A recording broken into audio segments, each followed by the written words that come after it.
Hello from beautiful Salt Spring Island in Canada, the place where Sid Banks first began to teach about the three principles. My name's Barb Aust. I've been an educator for 49 years. I've done a range of things from teaching preschool. I've been a teacher in elementary school. I've been a principal, worked in an education department at a university, and been a consultant. And it's been my great fortune to have taught for 38 of those years with an evolving understanding of the three principles that I learned from Sid Banks. It seems really important that those of us who were around in the beginning share what it was that we learned and how we learned it.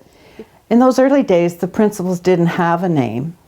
Sid talked about mind, thought, and consciousness, and he used other words as well, and it didn't really seem to matter what the words were because it was more about a way of living, a way of being in the world. It was something that we needed to find for ourselves before we went off in the world and used it in any other way. What we discovered then was that it wasn't a program, it was a way of life. Sid said, you pick whichever words you want, and if you're listening to me and you say, well, maybe Sid should say this word, you say it to yourself, because that's your guide, whatever you think. Nobody can tell you how to think or behave. It's really about a feeling. It's a new way of viewing the world, and that's what came alive in our classrooms. The essence of it was this essential feeling. That's what we started to call it, the essential curriculum, because it underpinned everything that we did. We still taught math, we still taught English, we still taught social studies and science, but it was with this underpinning of a feeling that changed the culture of everything that we did. It was about love and understanding. And we didn't need to find ways to teach it with words. It just was part of who we were and how we did it. First of all, we had to find it for ourselves. But when we saw dramatic changes happen in our own lives, when things that we thought were impossible to happen, happened, we knew that we'd hit the mother lode, that this was powerful and could make a difference in not only our lives, but the lives of people around us. And we quickly learned that one cannot proselytize because nobody wants to hear it. And we had to be extremely cautious when we went into schools because people have their own ideas and we needed to be respectful of their ideas, but we knew what we had was incredible and that change was possible.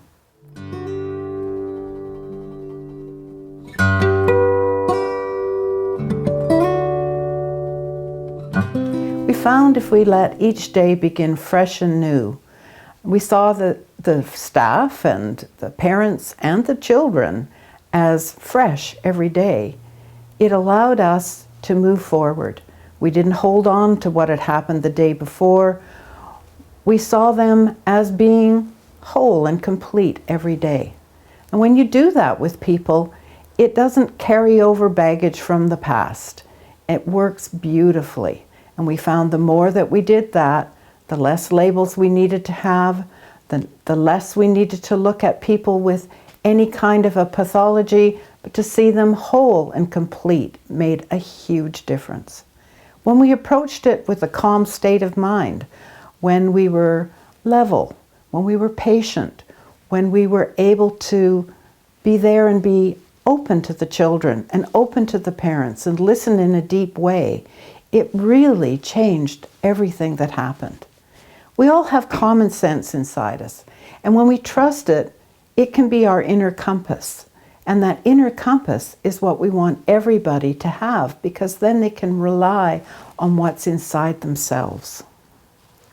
If we're invitational, when we invite people to the table, when we allow people to be part of something, they feel valued, they feel cared for, and they feel that they belong.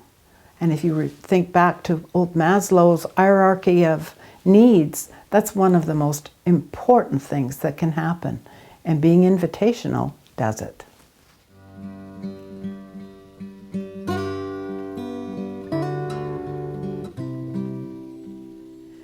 One of the most important things that we saw was that there are no throwaway people. Everybody is potential in disguise. Sometimes that's really hard to see, but when we open up to that being a possibility, things can be uncovered with time and patience. Every student wants and has the capacity to learn at their own level. And as long as we are open to that and keep encouraging and keep bringing it forward and allowing them to show their passion, to show their inherent talents, then we open up not only a Pandora's box, but a beautiful Pandora's box, one where we have all the hues of the rainbow there for us to see. If we allow them to have opportunities to be in the groove, in the flow, to feel that moment where they're lost in time with their learning instead of lockstepping it all and keeping it marching forward, where we let go of a little bit of control to allow them to have that feeling, it's amazing what can happen. You come to the end of the day and so much learning has happened, but you haven't been under stress to manage to get through things. It's a beautiful feeling. Another really important thing that we learned was that we need to give people an opportunity for voice, to allow them to bring their feelings and their ideas to the table. And when we do that and we listen in a deep way, we can incorporate it and be inclusive and find a way for everyone to have a seat at the table and to be included in the circle.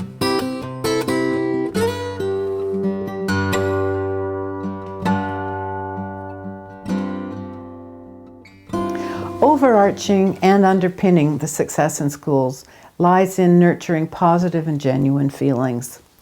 When we discover our own well-being and we nurture it in other people, we have a culture that supports everybody that's there. Trust and rapport and respect have to be the cornerstones of what we do. Being in relationships where love and understanding form the basis of what's there make a huge difference. And on top of that, we need to be grateful. To show our gratitude for the people that we're working with, the students, the parents, everybody that is around. Little notes in their boxes, little notes in the kids' planners. Phone calls home to parents, not just when the kids are having a problem, but to let them know things that the kids have done that are wonderful. It's unbelievable to make that phone call and have a parent say, "What did he do now?" And you say, "Well, today he went out and helped a little kid that fell off a swing. He helped them get up, he took them in, he cleaned them up, and it made such a difference." Think of what that means to a parent to have that kind of feedback. And it takes 1 minute of our day to be able to do it. The essential curriculum is the framework that can build any kind of a school.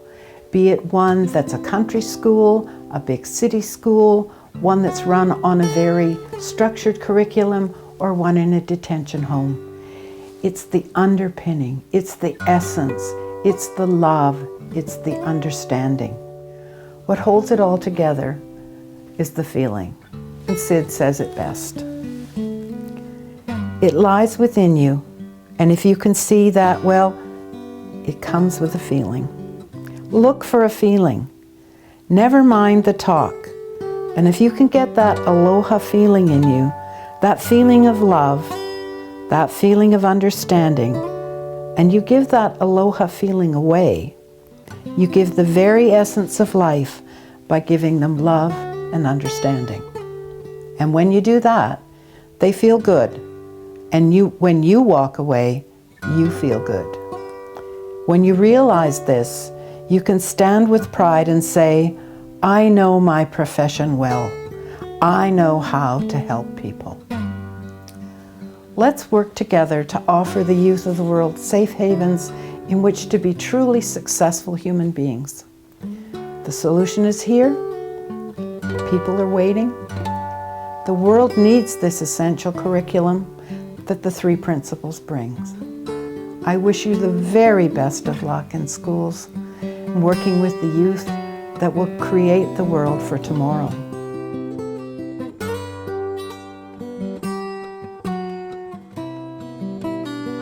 You can learn more about the Essential Curriculum from a couple of books that are available now. The Essential Curriculum, 21 Ideas for Developing a Positive School Culture, written by me, Barb Aust, and it's available through Amazon.com. Also, by Amy Chen Mills, the book State of Mind in the Classroom, and that's available through the Center for Sustainable Change. Thanks for watching, and enjoy your time working with young people.